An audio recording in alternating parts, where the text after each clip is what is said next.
예, 안녕하세요. H채널의 한창훈입니다. 반갑습니다. 2018년도 10월 16일 비트코인 및 암호화폐 시황 방송을 시작하겠습니다. 우선 어제 제가 방송을 올렸는데, 그 방송을 그 PC로 올리고 확인했을 때는 영상에서 잡음이 거의 안 들렸는데, 제가 이제 핸드폰으로 확인해 보니까 그 삐 하는 잡음이 굉장히 이제 듣기 거슬리더라고요.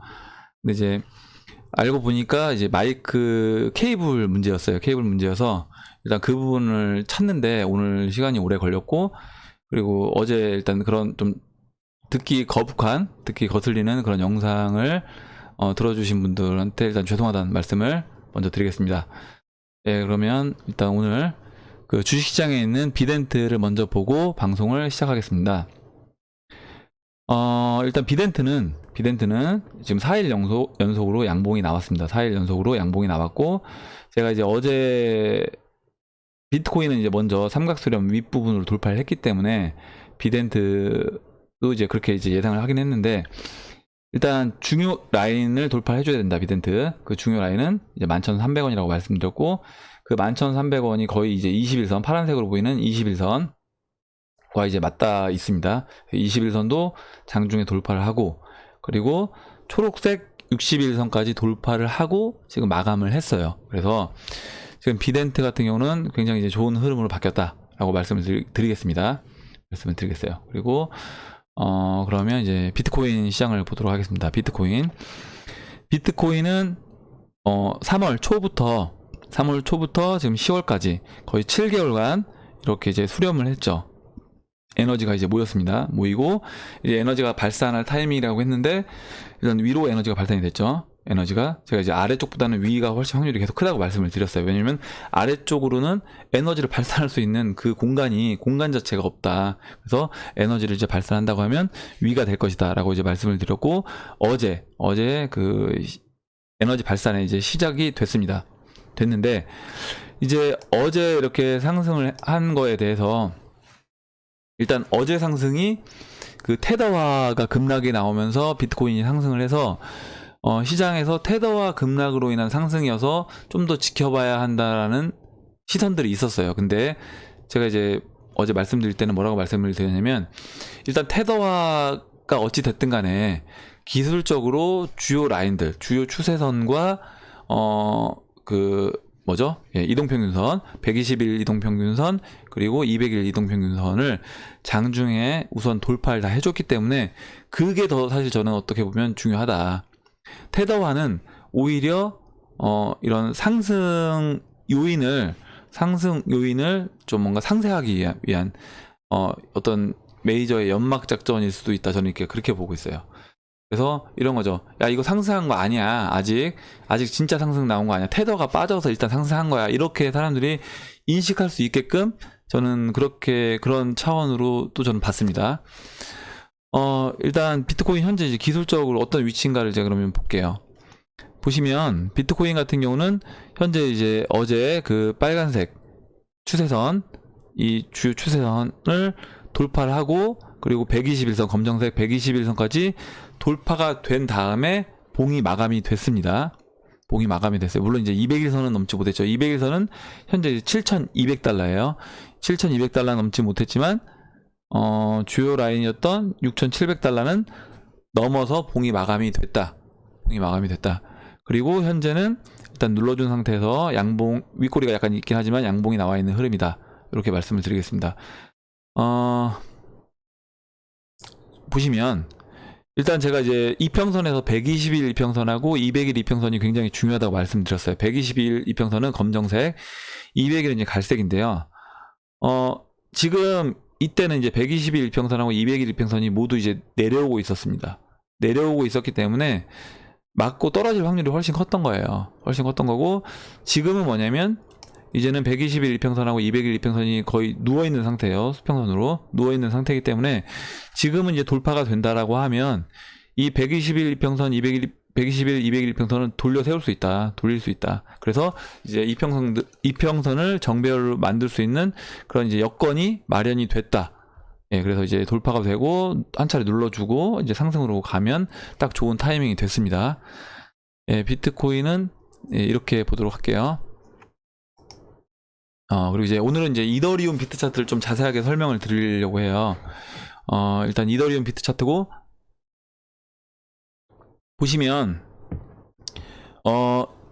추세선들이 굉장히 많은데 제가 설명을 드리겠습니다. 일단 저 같은 경우는 이더리움과 비트코인을 일정 부분 항상 유지를 하라고 해요. 왜냐면 이 암호화폐 시장에서는 알트코인들이 많은데 그 수많은 알트코인들이 과연 2, 3년 뒤에도 존재할 것인가 라고 하면 저도 그 부분에 대해서 이제 확신할 수 없다는 거죠. 그러면 결과적으로 어느 정도 그래도 검증이 된 비트코인과 이더리움을 일정 부분 포트에서 항상 유지를 해줘야지 내 자산을 지킬 수가 있다. 그래서 이제 그러면 그 이더리움과 비트코인을 보유할 때 내가 수익을 극대화하려면 어떻게 해야 되느냐.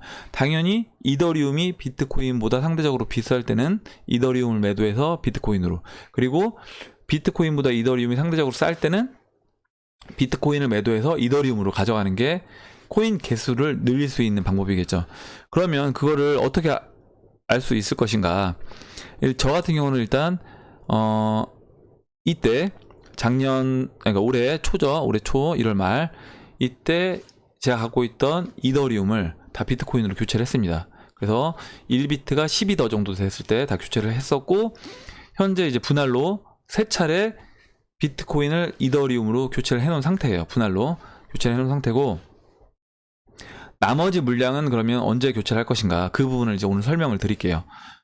일단 이 모습을 한번 설명을 드릴게요. 비트코인이 2017년도 초부터 어떻게 움직였는지 한번 보세요. 보시면 이렇게 큰 상승이 나오고, 이렇게 6월달 5월 말 6월 초까지 큰 상승이 나왔습니다. 뭐 이제 뭐 엘리어트 파동으로 설명한다고 하면 뭐 1파, 2파, 뭐 3파, 4파, 5파 이렇게 볼 수도 있는데, 어찌됐든 이렇게 상승이 나왔어요. 상승이 나오고 다시 조정, 상승, 조정, 상승, 조정 이렇게 나왔습니다. 그러면서 이제 삼각 수렴을 만들었어요. 삼각 수렴을 만들었는데 이 과정이 사실 보면 그 전에 2016년도에도 똑같이 반복이 됐습니다. 똑같이 반복이 됐어요. 2016년도에서도 보시면 이렇게 이더리움이 뭐 1파, 2파, 3파, 4파, 5파 해서 이렇게 큰 상승이 나오고, 조정, 상승, 조정, 상승, 조정 나왔다. 그래서 제가 이제 타원으로 표시한 위치가 지금 현재 위치랑 거의 같은 위치다. 그리고 이 저점과 저점을 잇는 추세선을 그려보면 빨간색으로 보이는 이 추세선, 그리고 현재 빨간색으로 보이는 이 추세선에 맞고 떨어진 이 자리, 타원으로 표시한 이 자리가 지금 2016년도의 위치가 현재 위치다. 2016년도 6월 7월의 위치가 현재 2018년도 9월 10월의 위치다 라고 이제 말씀을 드리겠습니다. 그렇기 때문에 제가 이때 교체할 수 있었던 거는 그 전에 비트와 이더 비트 차트가 움직였던 걸 감안해서 그러면 이렇게 상승하고 하락한 다음에 오면 이쯤에서 떨어져서 다시 이제 이더리움을 이제 비트코인으로 교체하는 게 유리하겠다고 판단해서 이 당시에 교체를 했던 거죠. 그리고 그럼 이제 지금 어떻게 움직일 거냐, 이제 앞으로가 중요하잖아요. 앞으로 저는 이렇게 예상하는 거예요. 이 패턴대로 간다라고 하면 지금 이 위치에서는 이제 박스 형태를 보일 겁니다. 박스 형태, 이때처럼 박스 움직임을 보일 거예요. 박스 움직임을 보인다는 건 뭐냐면, 비트코인이 만약에 뭐 전고점 2만 달러까지 상승할 때는 이더리움도 어느 정도 같이 따라갑니다. 그러면서 이렇게 박스 움직임을 보인다는 거죠. 이렇게. 그러다가 비트코인 전고점을 넘어가는 시점이 되면 그때는 비트코인 혼자 갈 거예요. 혼자 가는데, 비트코인 혼자 갈 때는 이더리움은 오히려 이렇게 가격이 떨어질 겁니다. 이거는 이제 이더 비트 차트이기 때문에 원화 가격으로는 이더리움이 떨어지지 않는다고 하더라도 비트코인 가격만 혼자 상승을 하면, 원화 시장인 달러 시장에서 상승을 하면 이 이더 비트 차트는 떨어지는 겁니다. 이렇게 이와 같이 이 박스 자리를 깨트리고 떨어지게 되는 거예요. 그래서 저는 이렇게 박스 움직임을 보이다가 이렇게 떨어질 거다. 떨어진다는 거는 그때는 이제 비트가 본격적으로 상승을 한다라는 거예요. 상승하고 상승을 해서 어디까지 빠질 거냐, 이 1파가 나오기 전에 보면 잠깐 상승하고 떨어지는 자리가 있어요. 이때도 마찬가지로 이 자리까지 이더 비트 차트 떨어졌는데, 이더가. 그래서 저는 그 자리를 이제 여기로 보고 있는 겁니다. 수치로 얘기하면 0.016 라인, 0.016 라인까지 떨어질 거다. 그럼 0.016이 얼마냐? 1비트가 몇 이더냐? 1비트가 몇 이더냐면 계산을 한번 해볼게요. 뭐 60개가 좀 넘을 것 같은데, 예, 이렇게 안 나오지? 예, 일단 1비트가 0.016, 예, 나왔네요. 그러면 1 나누기 0.016 하면 62.5개입니다. 무슨 얘기냐면 1비트가 62.5개가 되면 저는 제가 갖고 있던 비트코인을 뭐 저 한 5% 정도 물량만 내버려 두고 나머지를 다 이더리움으로 바꿀 거라는 거예요. 예, 이 이더비트 차트에서 이 0.016 라인까지 만약에 이 차트가 내려온다고 하면 저는 그때는 비트코인을 제 보유 비트 물량에서 5%만 내버려 두고 나머지는 다 이더로 전환을 할 거다. 그러면 그렇게 해서 언제 그럼 다시 이더를 비트로 전환하냐? 그때는 다시 이와 같은 저점을 찍고 이더가 상승하기 시작해서 이렇게 큰 상승이 나올 거 아니에요. 나오겠죠? 그럼 그때는 이더를 비트코인으로 교체하는데 일정 부분만 비트코인으로 교체하고 나머지 이더는 현금화를 할 겁니다. 나머지 이더는 현금화. 왜 그러냐면 이더도 어찌됐든 알트예요. 대형 알트긴 하지만 알트입니다. 알트이기 때문에 이더가 상승했다는 거는 일단은 시장이 그때는 거의 고점에 왔다. 그리고 시장이 이제 내려와야 되는 타임이다. 보기 때문에 그때는 이더리움은 거의 대부분을 현금화하고 일정 부분은 비트로 전환시키는 그런 작업을 할 겁니다.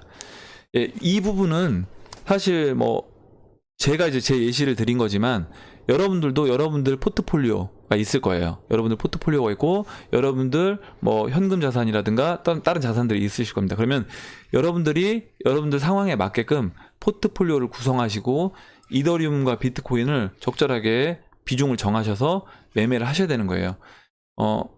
제가 제 비중을 이제 말씀을 드리지만 꼭 굳이 제 비중을 따라 하실 필요는 없습니다. 왜냐면 지금 현재 제가 갖고 있는 비트코인 비중, 이더리움 비중하고 여러분들이 갖고 있는 비트코인, 이더리움 비중이 같을 수는 없잖아요. 왜냐면 저는 제가 해오던 패턴이 있기 때문에 해오던 이제 매매가 있기 때문에 여러분들이 해오던 매매가 있었고 그래서 그 부분에서 여러분들이 일단 제 이야기를 참고만 하시고 여러분들 상황에 맞게 적용을 하시면 되는 겁니다.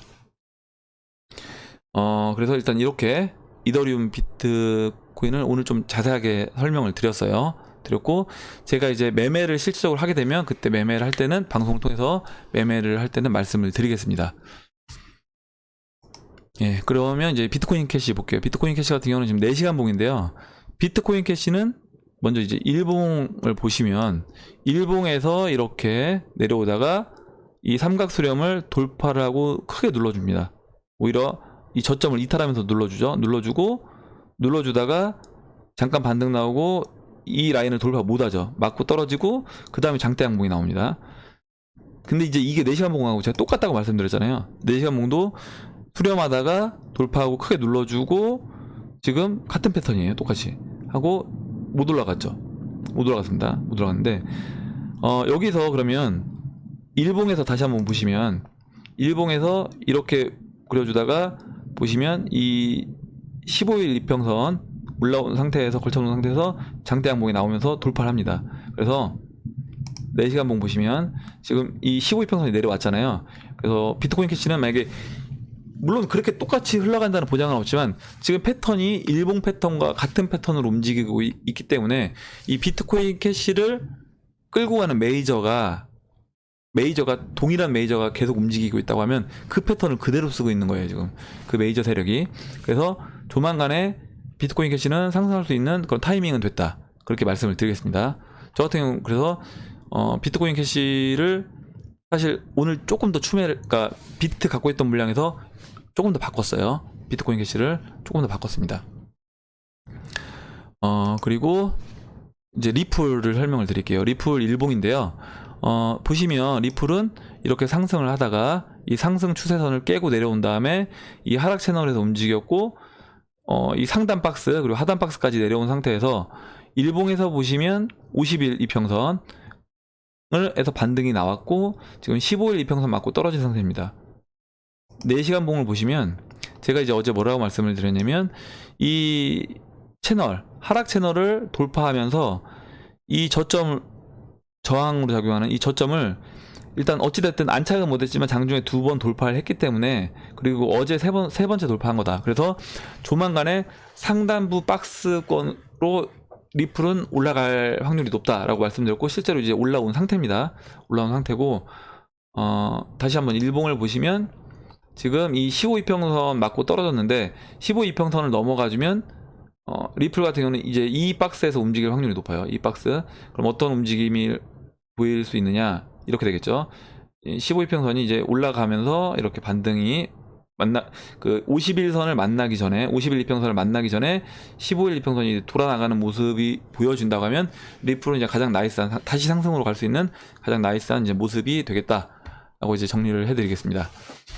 예, 그리고 이 차트는 여기까지 하고요. 오늘 제가 한 가지 더 말씀을 드리려고 하는 게 있는데, 뭐냐면 제가 이제 그 전에 방송에서 지금 이제 신흥국들 전 세계적으로 환율 위기를 겪고 있는 나라들을 이제 말씀을 드렸어요. 이란, 뭐 터키, 그리고 특히 좀 심한 나라들로 베네수엘라, 뭐 아르헨티나 이렇게 말씀을 드렸는데, 이제 어떤 분이 이제 댓글로 이런 문의를 해주셨어요. 뭐냐면 그렇게 사이즈가 작은 나라들이 전 세계에 영향을 줄 수 있냐, 그리고 그런 나라들이 뭐 암호화폐 시장에 뛰어들었다고 해서 암호화폐 비즈니스가 늘어났다라고 해서 그게 과연 실질적으로 이 암호화폐 전체 시장에 영향을 줄 수 있을 정도냐, 이렇게 문의를 하셔서 제가 그 부분에 대해서 이제 하나의 나라를, 브라질을 이제 말씀을 드리려고 해요. 브라질은 일단은 보시면 2018년도 GDP 순인데요. 일단 브라질은 9위입니다. 9위이기 때문에 우리나라가 12위인데 우리나라보다 더 높은 그런 GDP 순위로 높은, 사이즈가 어느 정도 되는, 경제 규모가 어느 정도 되는 나라예요. 그런데 지금 브라질이 어떤 상황이냐, 그 부분을 이제 말씀을 드릴게요. 보시면 예, 브라질 이제 헤알화죠. 헤알화와 이제 미국 달러 차트입니다. 달러 차트인데 제가 다시 설정을 다시 해볼게요. 지금 이게 USD